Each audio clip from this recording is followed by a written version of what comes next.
I just wanted to share something with everyone, and it's an experience I had on the real side when I first started having real side experiences, and now they're sort of going in and out, in and out.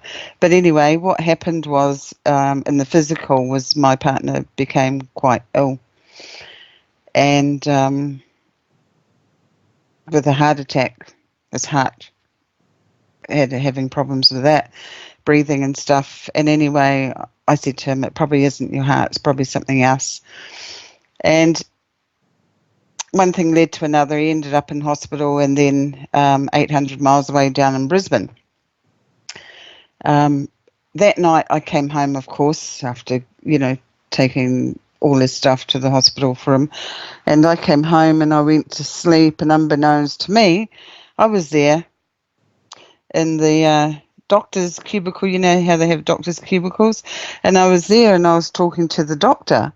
And I was also talking to my partner, who was obviously a lot younger. And when I woke up, I thought, that's really strange. How could he have been in two places at once, talking about my partner, Colin? And I'm thinking, how could he be standing up and sitting down at the same time? And I was thinking about my dream, and I realised the doctor was actually Rebisar, because my partner looks very similar, in colouring and hair colouring and eyes and everything like that. And I finally clicked. The doctor was Rebisar, and he told me that there was nothing wrong with him, nothing wrong with my partner. So I just kept that to myself, and I thought that was kind of really cool. Anyway, my partner gets back and he's going, oh, I've got to rest, I got a sore heart, I've got to rest. The doctor said I have to take a month off work and all this. And I actually knew what was going on, but I didn't say anything. It was quite funny. And this went on for about a month. And then I had to get onto my Facebook page via his Facebook page. So I asked him if he could, open up his Facebook page for me. So he did. And I accidentally looked at his messenger, and he's talking to his brother, and he's going, there's actually really nothing wrong with me. And I thought that was really hilarious, because I had told him prior that I had this dream, and Rebisar said, there's actually nothing wrong with you. Well, he played this out for about a month until I saw it on his messenger and told him, I saw your message to your brother. So I just thought I'd share that, because, whatever the messages are that, Rebisar or the real guides give us, obviously they're genuine and they're true, and we can really put our lives on it. So I just wanted to share that experience. I thought it was quite funny as well.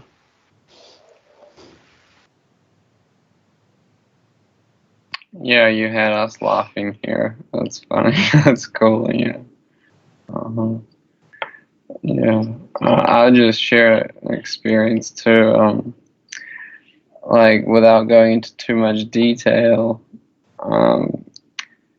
it's kind of fun. So basically, like a few days ago, on the real side, the whole earth was like burning, like just the whole thing was on fire, and people are like scared, running around, they don't know what to do.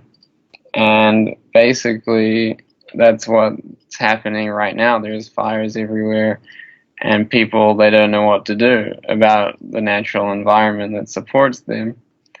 And so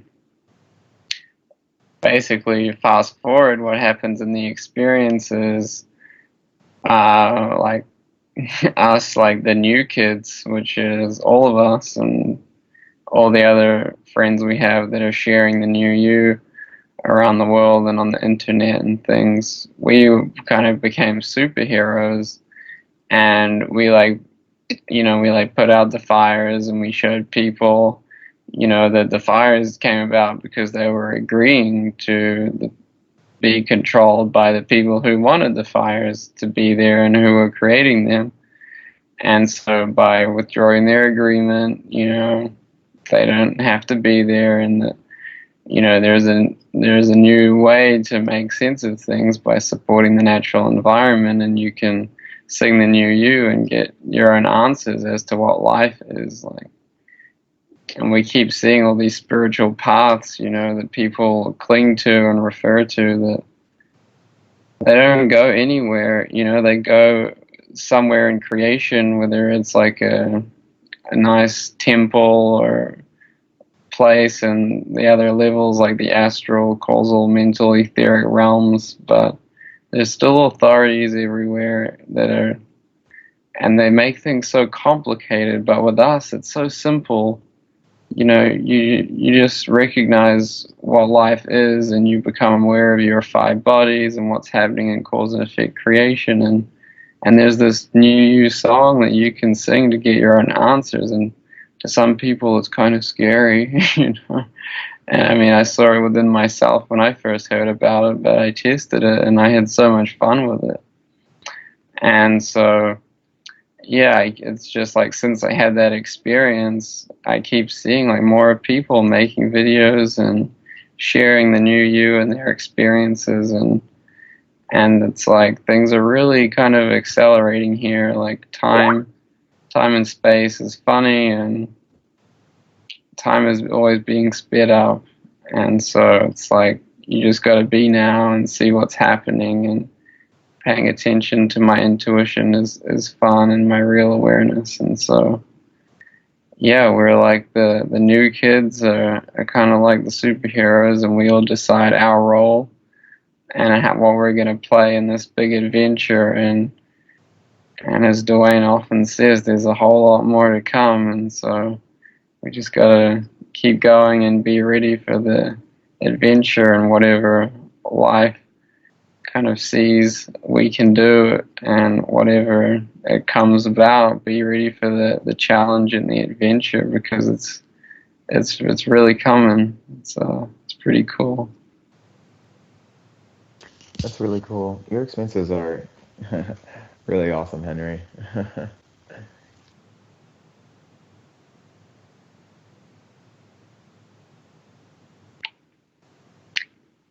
Yeah, it's cool, and yeah, everyone's experiences are really cool, and it's fun to relax and just listen, you know.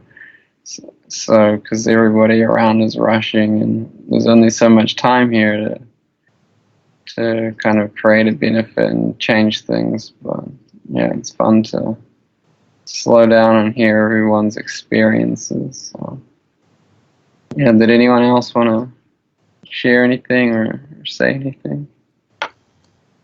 I can share an experience for the kids and the parents with kids. So the other day, I had a real side experience. Some people might recognize them as dreams, but there's so much more. So in this real side experience, I was I was in the back of a classroom, but it was more like I was outside of the classroom looking in, because I was peering through to like big like bay windows or like long windows. And there was a being next to me, but I wouldn't recognize this being until later. So I was looking through these windows, and I could hear like a voice, but I couldn't pinpoint who was like yelling. But the voice was yelling, "Obama Nation, Obama Nation," like over and over, really loud. And as I was looking into the classroom, this voice was yelling this.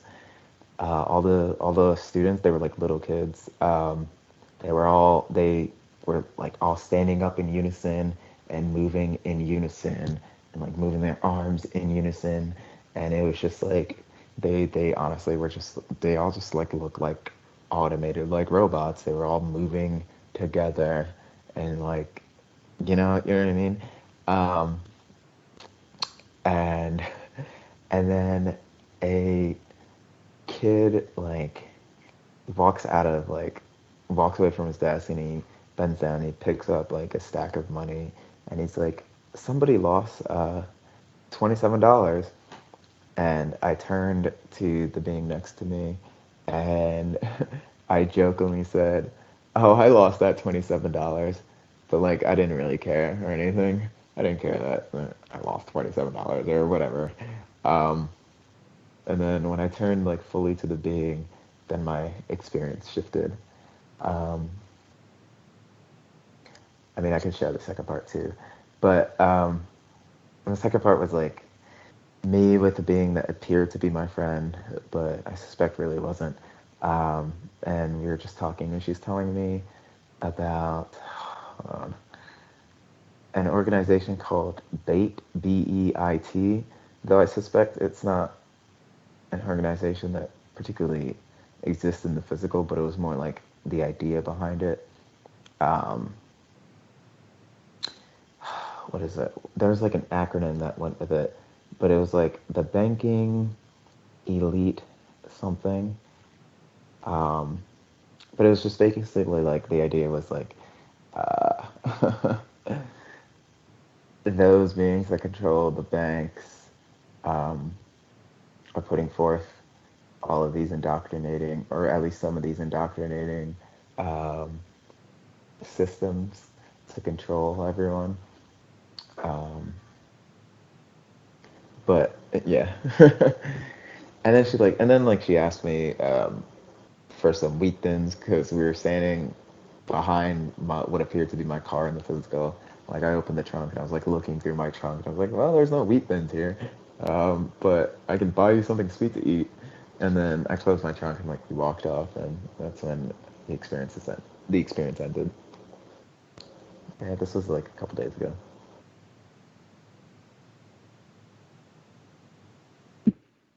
Yeah, you could buy her an apple or a mango or something. Oh, for sure. Yeah, definitely. Give you some fruit, like a big bowl of fruit, like a basket of fruit. Yeah, something sweet. Yeah, yeah it's cool here. Thanks. Yeah, it'd be cool, in the future here to have the children in the schools learning about their five bodies and sharing their real experiences from the real side and learning about the natural environment and planting trees and growing herbs and vegetables and fruit trees and things. And get them jumping up and down about that and spending more time outside. Because what you're seeing, yeah, that's what they're doing. It's like the singing the national anthem, the Pledge of Allegiance, all this stuff. It's pretty nutso. Yeah.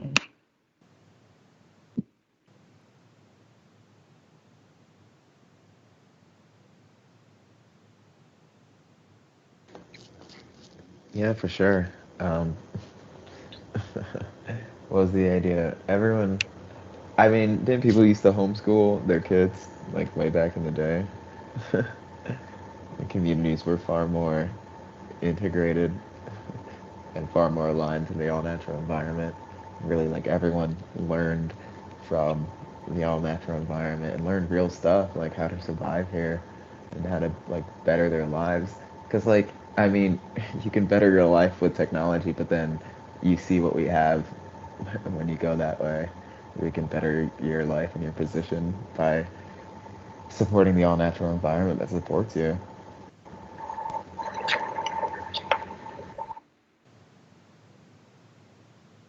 And I just want to add to that as well, um, with the schooling and the education system. My mother wasn't allowed to go to school. And my grandmother took my mum out of school when she got to, I think, standard one or something in New Zealand. So she would have been, I don't know, 8, I suppose, when she got taken out of school. She wasn't going to school ever again. But my mum could actually speak 3 languages. So, yeah, that was really interesting. And it was my grandmother that taught me, that sugar was poison. And they taught us how to, from when we were children, how to find cures for our ailments, in the garden and things like that. So I just thought I'd add to that. It's so true.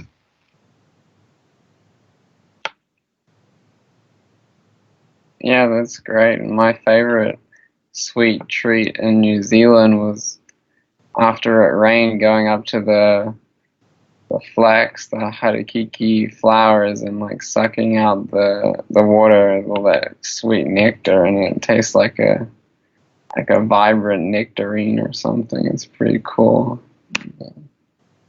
Yeah. Thanks for sharing, Olga.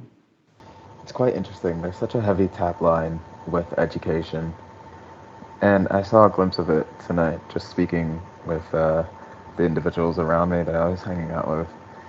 As some of them, a lot of them were like meeting each other for the first time.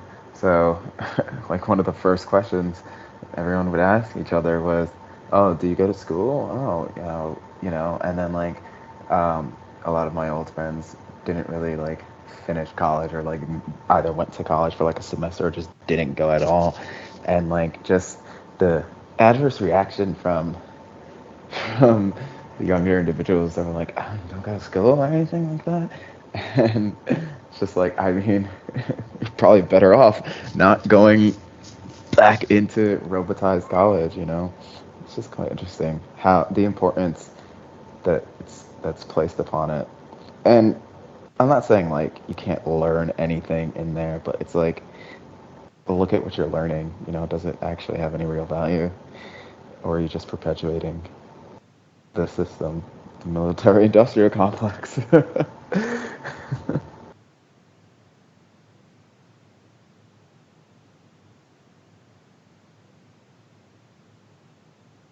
Yeah, and that's where we come in with the universal university, where we can have courses so people can learn how to support the natural environment and start to clean up this planet here, growing rainforests and cleaning up the oceans and things like this. And it can all be done. We just, but it takes agreement, and we have a certain agreement. It would just be interesting to see how it all kind of plays out with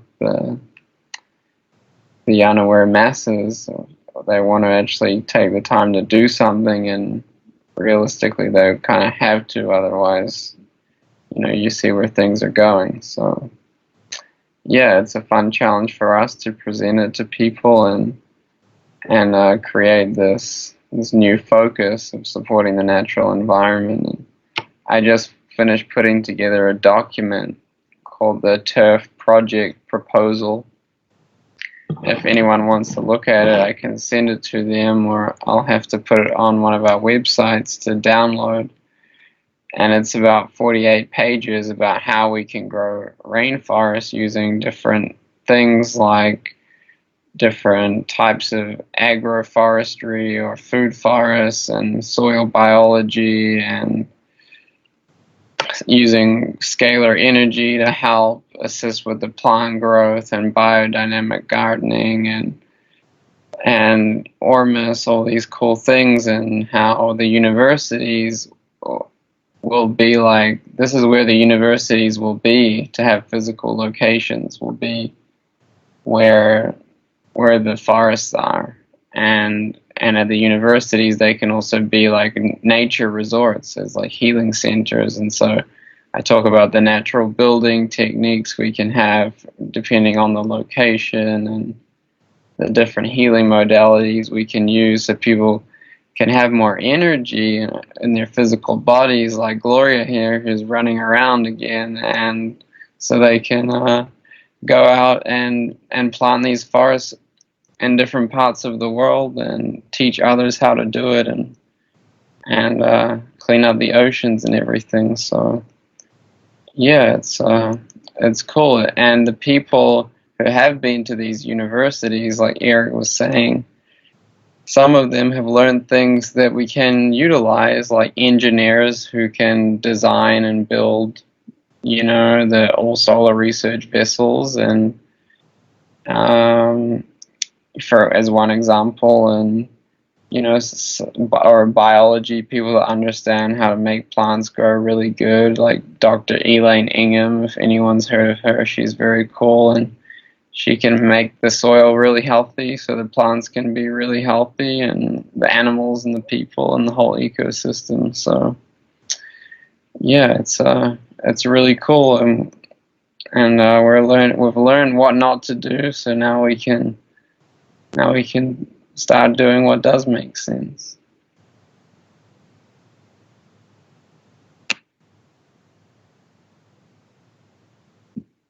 So yeah, if anyone wants to share anything else, go ahead. Otherwise, we can all take turns singing the New Year. This has been great. So thanks for coming, everyone.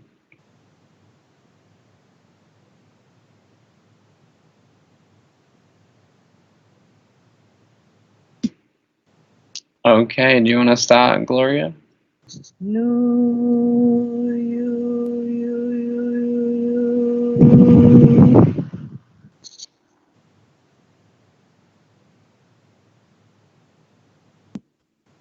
Okay, and Olga?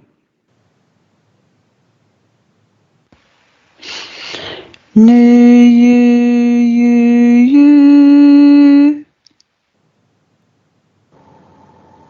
You.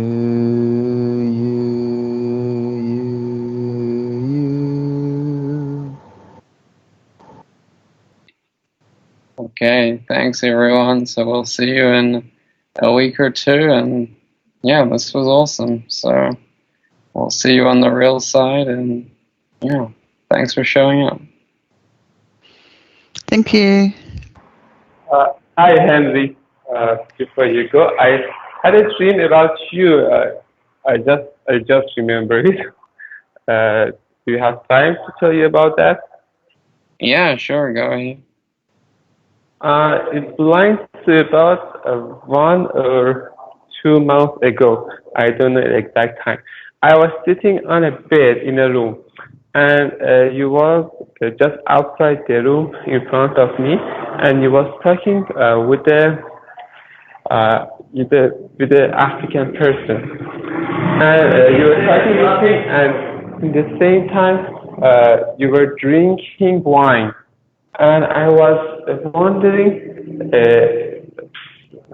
how you are telling that person about the real life, about the real side, about the real awarenesses, and in the same time you are drinking the wine, and you don't get drunk in that time. And it was just that it was very funny for me, and I haven't understand the meaning yet.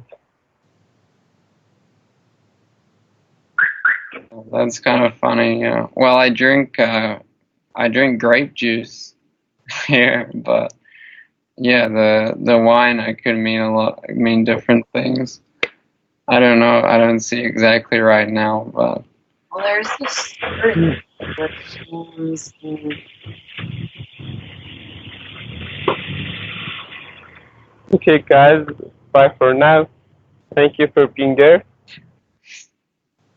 okay. Thanks, Sajad. Yeah, Kelsey was saying that it reminds her of a story with Shams, Tabriz, and Rumi. I forget. see if I can find it. Well, post it in the chat here. Yeah, I know that story. Yeah, I know that story. I have read it in our Persian book. It's really nice. Yeah. Okay. Yeah, it is cool. I read it with Kelsey last year. Okay. Please post it again for everyone else. That'd be great. Okay, yeah, for sure. Yeah, okay guys, so we'll see you next week, I guess, or in 2 weeks. We'll see. So yeah, thanks everyone. Here's Bye, everyone. okay, bye bye.